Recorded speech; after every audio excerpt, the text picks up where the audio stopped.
Olá, boa noite. Hoje é quinta-feira, dia 2 de agosto de 2012.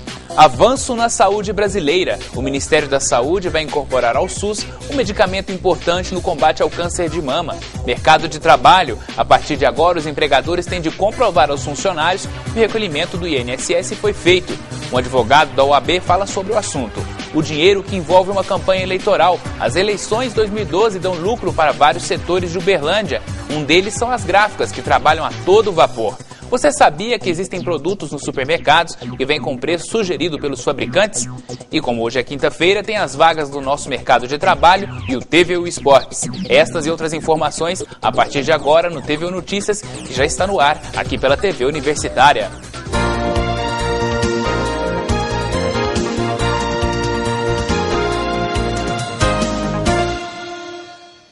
Hoje você vai ver o reflexo da campanha eleitoral na economia da cidade. Alguns setores, como o de impressão, estão lucrando com a procura.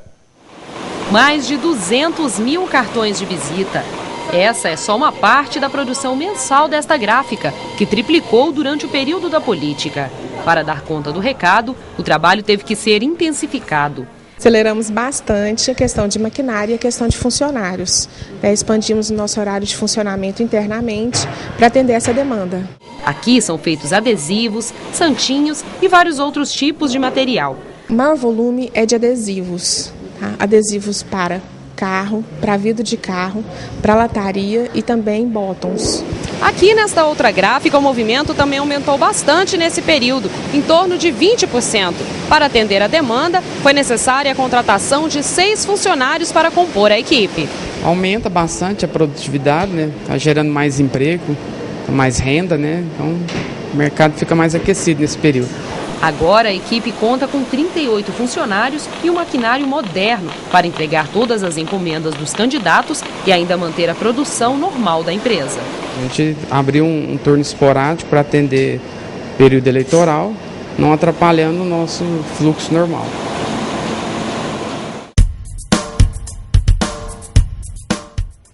O Ministério da Saúde divulgou no fim de julho que vai incorporar um medicamento importante no combate ao câncer de mama ao SUS, Sistema Único de Saúde. Para falar sobre este avanço na saúde brasileira, nós vamos conversar agora com o Dr. Rodolfo Gadia, que é oncologista do Hospital de Clínicas da UFO.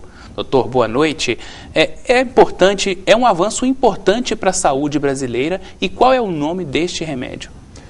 A medicação, né, discutida e aprovada, né, para ser incorporada ao sistema público de saúde no SUS, é o trastuzumab. O que é essa medicação? Ela é um complementar à quimioterapia clássica. Ele é um anticorpo monoclonal que ele tem que ser utilizado junto com a medicação, né, com a quimioterapia, para aumentar nas chances de cura, né, das pacientes com câncer de mama. Sem dúvida é um avanço importante, né, para as mulheres, que nem todas vão precisar dessa medicação. É de 20 a 25% das mulheres têm um tipo especial de câncer de mama, que ele é mais agressivo, ele pode voltar mais, inclusive se der a metástase, né, ocasionar o óbito dessa paciente, e aí descobriu essa medicação para bloquear esse tumorzinho mais inteligente, vamos dizer assim, okay, com uma medicação inteligente também. Então, uma medicação que ajuda, inclusive, a reduzir o número de mortes, né, o número de falecimentos. Com certeza. Nos estudos aí, existem vários estudos, isso é importante também citar aqui, porque a aprovação também é sempre baseada em uma análise rigorosa do Ministério, porque é medicação cara, né, muito cara. Então, os primeiros estudos, principalmente a adjuvância, que a gente fala em cura, quando a mulher opera, e aí não tem mais vestígios do tumor, e aí ela tem uma chance boa de ficar curada desse tumor não voltar. Então, os estudos nessa fase, para esse tipo de paciente, os primeiros foram em 2005, meados de 2005, 2006, então já temos aí 6 anos, aí, né, 7 anos dos primeiros estudos. Apesar dessa demora, é porque tem que sempre analisar, ver o real impacto nisso a longo prazo e a questão de custo-benefício. Tem uma Câmara Técnica no Ministério da Saúde que ela foi criada por força de lei, porque tem muitos mandados judiciais para essas mulheres que até então não tinham já padronizado. É tipo uma Câmara Técnica de incorporações de novas tecnologias na medicina, que o Ministério da Saúde, após essas análises, pelas demandas também, mas pelo benefício para essa mulher, eles incorporaram e acarretando também num custo muito adicional para tratamento específico dessas mulheres. Mas viu que depois de todos esses estudos é real o benefício, tanto quanto na questão de vamos dizer assim, do custo para essas mulheres, porque depois esse câncer volta, tem que continuar tratando e impacta aí na mortalidade dessas mulheres, né? Lembrando que o câncer de mama é o segundo tipo mais comum no mundo e responsável por muitas mortes aí no ano, né? É um câncer muito, muito frequente. Você vê que a incidência do câncer de mama, ela está aumentando. E de meados da década de 70, 80, quase que multiplicou por 10 a incidência. Só que a mortalidade tem caído. Então você vê que a gente está vendo muito mais câncer de mama, só que a questão dessas mulheres terem feito um diagnóstico precoce, a questão do rastreamento com a mamografia está mais orientada, mais esclarecida, e essas novas drogas para tentar aumentar as chances de cura, né? Isso tem reduzido, certo, a mortalidade por conta do câncer de mama. A redução é bem menor do que o aumento na incidência. Mas mesmo assim, a gente ainda vê que é o câncer que mais mata mulheres no mundo, vai matar em média 500 mil mulheres no mundo esse ano, né? Nesse ano, e são dados do INCA, para o Brasil especificamente, aproximadamente 52 mil mulheres no Brasil inteiro vão ter um diagnóstico de câncer de mama. Você vê que é um número até expressivo, é um câncer muito frequente. É uma coisa séria e por isso precisa se prevenir, né, doutor? Com certeza, a prevenção, hoje bem estabelecida, já passado por informações, né, em televisão e nos meios, né, de comunicação, e também pela orientação ao paciente procurar o médico, o que está bem estabelecido é fazer a mamografia. A mamografia, então, aumenta as chances de detectar esse câncer na fase mais inicial, que é a fase mais curável. Dependendo do nível de detecção, é mais de 90% de chance de cura. Então, a mulher ali com seus 45, 50 anos, o ideal é eles falam 50, mas a tendência é diminuir um pouco a idade. Então, a tendência é fazer a mamografia de 45, 50 anos, uma vez por ano, e fazer o acompanhamento com o seu médico. Ela pode ser orientada a fazer o autoexame a partir de 20, 25 anos, ela já pode fazer o autoexame, apesar que a mamografia antecipa em 2 anos, mais ou menos, isso é uma média da detecção de um nódulo palpável. Então, você vê que esse exame, ele detecta um nódulozinho que está lá, que a mulher, às vezes, no autoexame, não descobre, né? Então, a prevenção é a ferramenta mais eficaz para aumentar as chances de cura, diminuir a mortalidade, muito mais barato, né, do que essa medicação. Ok, doutor, nosso tempo infelizmente acabou. Muito obrigado pela presença aqui no TVU Notícias, doutor Rodolfo. E obrigado pela atenção. E quando tiver mais novidades por lá, entre em contato conosco. Eu agradeço também. Obrigado. Confira agora a previsão do tempo para esta sexta-feira. No Triângulo Mineiro, o sol predomina entre poucas nuvens. Em Uberlândia, a previsão é de tempo aberto e seco durante a tarde e a noite. A mínima é de 14 e a máxima não deve passar dos 20 graus. Confira agora as temperaturas para algumas cidades vizinhas.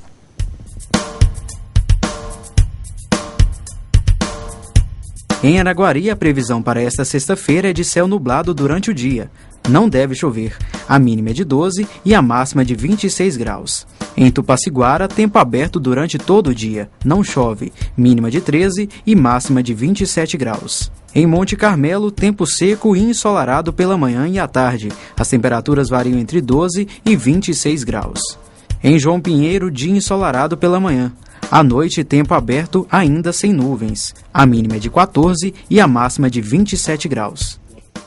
Depois do intervalo, você sabia que existem vários produtos no supermercado que têm preços sugeridos pelos fabricantes? A gente volta em instantes.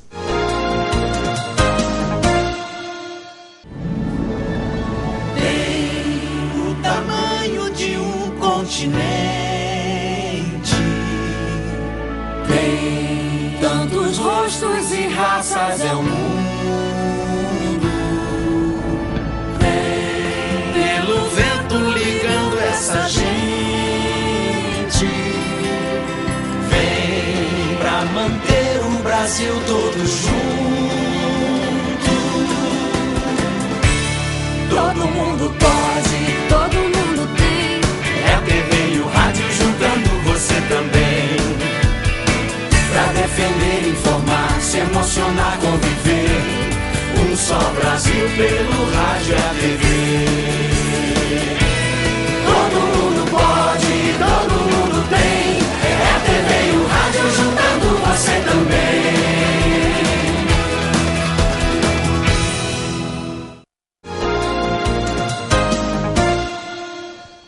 Você já observou que alguns produtos nos supermercados vêm com preço sugerido pelos fabricantes? Pois é, o valor da mercadoria não precisa obrigatoriamente ser seguido pelo comerciante na hora da venda, mas dependendo do caso, o consumidor pode reclamar. Conheça seus direitos. Nas prateleiras dos supermercados não é difícil encontrar itens que vêm com o preço sugerido nas embalagens dos produtos, como, por exemplo, algumas marcas de iogurtes e cereais. Uma prática que acaba atraindo os consumidores, que acreditam se tratar de uma promoção. É o que afirma o gerente deste estabelecimento. A gente acredita, inclusive, pois já com dados, a gente entende, já comprovadamente, induz a venda, ajuda a vender. O preço sugerido é permitido pela legislação brasileira e acabou se disseminando no mercado nos últimos anos. No entanto, o comerciante não é obrigado a repassar o valor estipulado pelo fabricante para os consumidores. Segundo o PROCON, o que é proibido é combinar valores com outros estabelecimentos, o que fere o princípio do direito à livre concorrência. Cabe ao consumidor fiscalizar e pesquisar preço para que não fique aquele preço caracterizado, porque se caracterizar acordo entre os comerciantes de cobrar um preço só, como a gente vê muito aí com combustível, com vários produtos, isso aí já caracteriza crime contra a economia. O consumidor que se sentir lesado devido aos preços combinados pode fazer uma denúncia no PROCON. Se ficar caracterizado que todo mundo está cobrando daquele jeito e que houve uma combinação para que se vendesse pelo mesmo preço, aí sim ele pode denunciar. A Universidade Federal de Uberlândia comunica que as provas do processo seletivo 2012-2, referente à primeira fase, devem acontecer nos dias 4 e 5 de agosto de 2012. Já as provas da segunda fase, nos dias 18 e 19 de agosto. E atenção, o candidato deverá imprimir a ficha de identificação a partir do dia 18 de julho de 2012 no endereço eletrônico ingresso.ufo.br. A presidente Dilma sancionou na semana passada a lei que determina que os empregadores têm de comprovar aos funcionários que o recolhimento do INSS foi feito. Isso deve evitar muitos problemas que são comuns no mercado de trabalho. Para falar sobre este assunto, eu converso agora com o Dr. José Rodrigues de Queiroz Júnior, que é presidente da Comissão de Direito Previdenciário da OAB. Boa noite, doutor José. Boa noite. Então, essa medida é realmente um avanço. Por quê? Essa medida altera a lei de custeio de financiamento da Previdência, trazendo uma obrigação acessória do patrão, do empregador, né? E dá uma transparência ao funcionário, ao trabalhador brasileiro, que tem acesso às informações mensalmente. E isso ele vai poder fiscalizar para evitar que haja alguma fraude ou uma falta de repasse da contribuição para o sistema do Regime Geral de Previdência Social. Ok, o INSS ele tem mais de 44 milhões de contribuintes no país, dos quais 35 milhões são trabalhadores com carteira assinada. O que vai mudar para essas pessoas? A mudança mais relevante é no sentido de acesso à informação. O trabalhador ele vai poder, de forma periódica, mensal, como ele faz com o FGTS, com o próprio salário dele, ele vai ter acesso no mês do pagamento dele, o que foi recolhido, quanto foi, se foi correto, se não foi, ele pode fiscalizar e se tiver algum erro, alguma fraude, ele pode reivindicar esse recolhimento correto junto à Justiça. Lembrando que essa é apenas uma luz ainda, né? Ainda não foi regulamentado, né? O dispositivo da lei, ele fala que torna-se obrigatório a empresa a informar mensalmente seus funcionários. Torna obrigatório também o acesso dessa informação no INSS. Então, só que para a empresa ele vai depender ainda de um regulamento do governo, que vai criar um formulário, um procedimento mais prático próprio para essa informação. Esse regulamento ainda não foi sinalizado ainda. Então ainda nós temos uma luz, mas ainda não temos uma solução desse tipo de problema. Enquanto isso, o trabalhador pode consultar essas informações no INSS também. Mas dentro de breve prazo será regulamentado. Isso é uma arma forte para o trabalhador fiscalizar essas contribuições e seu direito. O que deve acontecer com a empresa que não repassa o valor correto para o INSS? Existe multa administrativa, existe crime de fraude contra a Previdência e essa própria lei sancionada semana passada previa uma outra multa, o que foi vetado pelo governo. Eu achei isso não interessante porque se tivesse a multa pelo não cumprimento dessas informações, teria o maior estímulo a cumprir o que é correto, que é essa informação ao trabalhador, que é o que precisa saber realmente é o trabalhador, que esse é um fundo de previdência que é criado para a sua aposentadoria futura. Ok, então é importante que o trabalhador verifique isso hoje para que não tenha problemas lá no futuro, inclusive quando perde a carteira de trabalho, fecha a empresa que ele trabalhou. Então é importante que o trabalhador esteja atento aos repasses e aos direitos dele também, né? Exatamente, é muito comum empresas fecharem, liquidarem, encerrarem, falirem, e o trabalhador tem dificuldade de provar os recolhimentos a menores, enfim. É uma garantia de um futuro no tocante ao seu benefício e conseguir seu benefício de forma justa também. Ok, hoje, da maneira como está hoje, qualquer trabalhador pode ir até o INSS e fazer uma consulta sobre esses repasses? Pode e deve, eu acho que deve fiscalizar porque há muitos empregadores que realmente falham nesse sentido. Ok, muito obrigado pela entrevista, José. Obrigado pela presença aqui no TVU Notícias. Eu que agradeço, prazer, estamos sempre à disposição. Ok, obrigado. Agora é hora de oportunidades, é o quadro Mercado de Trabalho, que nesta quinta-feira traz anúncios variados para você. Confira.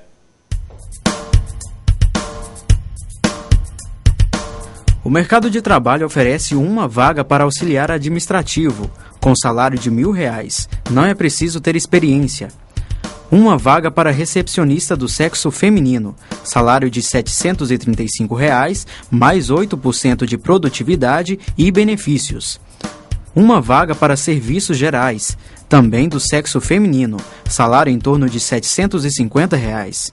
2 vagas para vigia do sexo masculino, não é preciso ter experiência, o salário é de R$647, mais benefícios. E uma vaga para florista, salário em torno de R$1.244, mais benefícios, não é necessário ter experiência. Essas e outras oportunidades você encontra no Cine de Uberlândia, que está localizado no centro da cidade, em frente à Praça Tubal Vilela. Informações pelo telefone 3231-4433.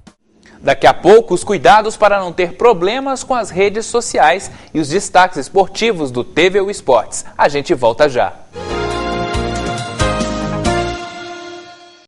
Vassoura é para limpar, atrás da porta, para espantar quem a gente não quer ter por perto.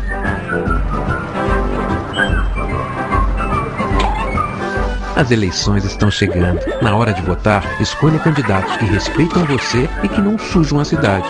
Para os sujões não ficarem por perto, vassoura atrás da porta.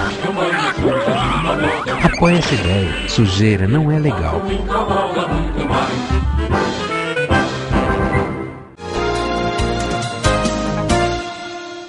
As redes sociais servem para muitas coisas. Tem seu lado positivo, mas também podem trazer dores de cabeça. Você vai conhecer agora um caso de um eletricista que resolveu brincar de médico, tirou fotos, postou em um site e teve problemas.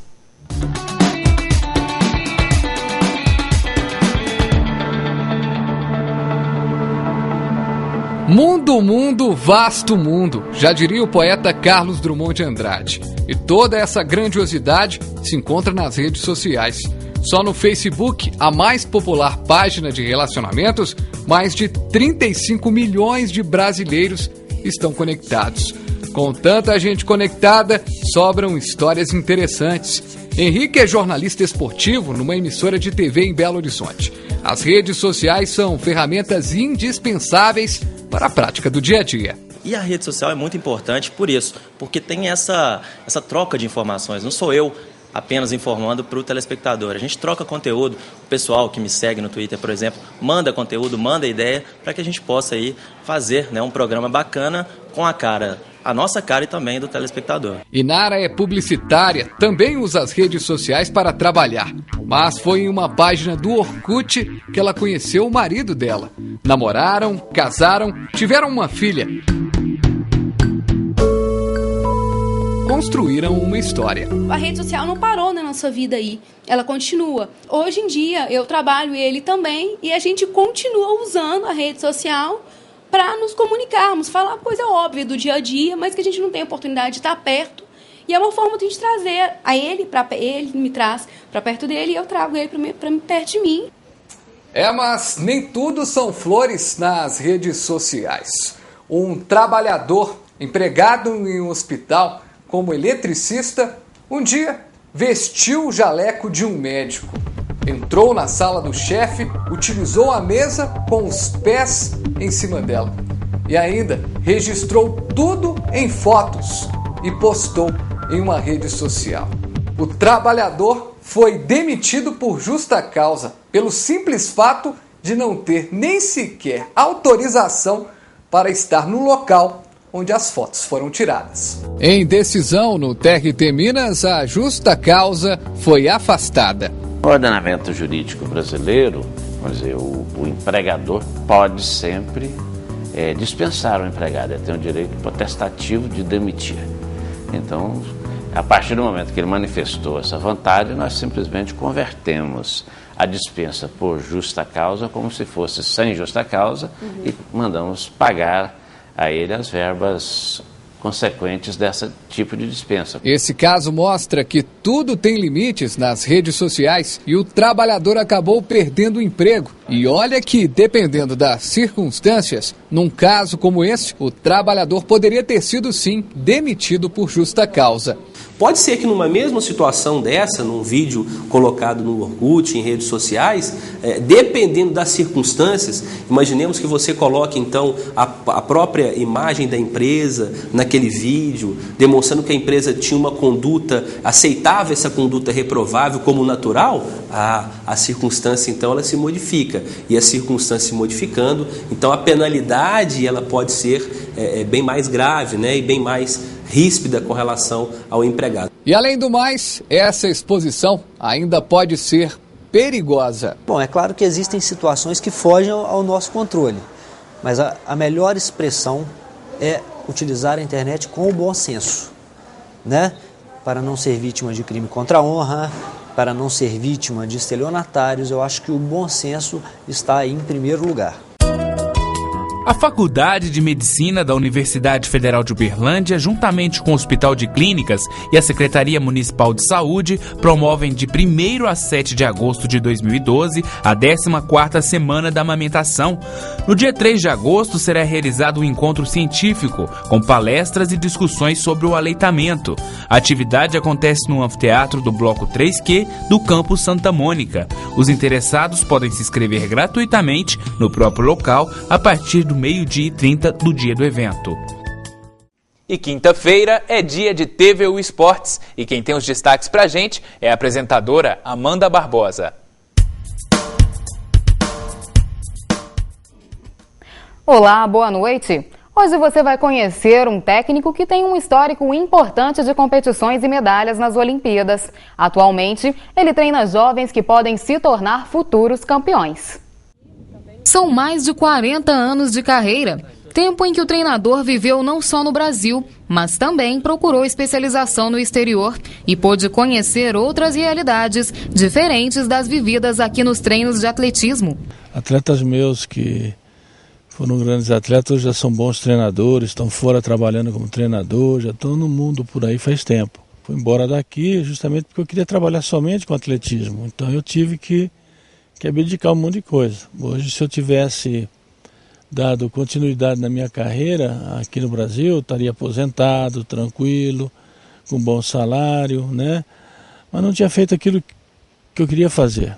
Luiz já foi treinador de nomes importantes, como, por exemplo, Joaquim Cruz, Zequinha Barbosa e Sanderlei Parrella e outros grandes nomes do atletismo internacional.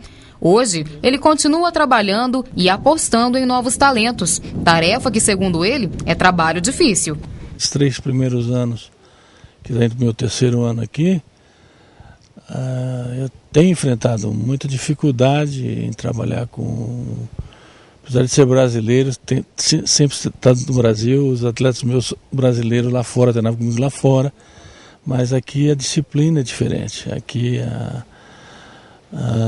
o comprometimento é diferente dos atletas, né?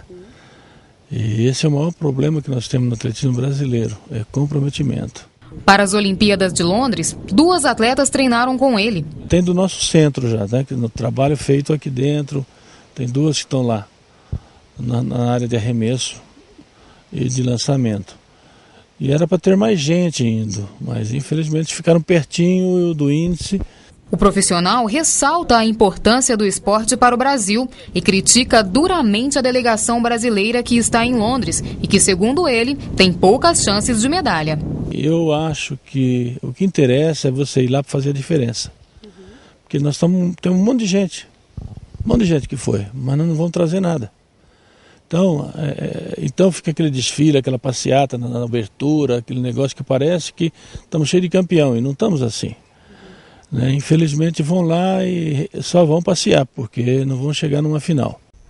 O fim de semana promete muito futebol e começa no sábado com o primeiro amistoso do Verdão em preparação para a Taça Minas.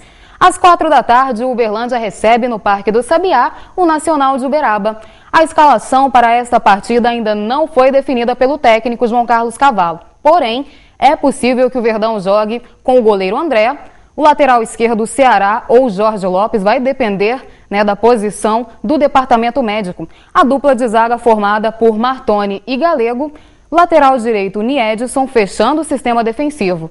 No meio de campo, Thiago Mariano, Renan, Edivan e Renan Miranda. E a dupla de ataque, Bruno Henrique e Charles. Essa é a equipe que vem sendo trabalhada nos coletivos, mas pode ter mudanças. Quem quiser acompanhar o amistoso pode adquirir o cupom na bilheteria do parque no sábado a partir das 14h.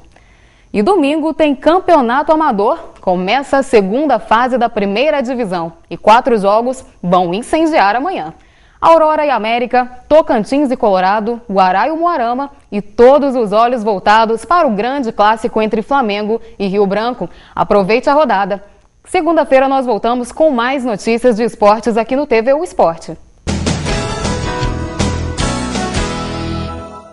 E na semana que vem, a TV Universitária vai fazer uma série de entrevistas com todos os candidatos a reitor da Universidade Federal de Uberlândia. Serão disponibilizados 24 minutos do nosso telejornal para cada um.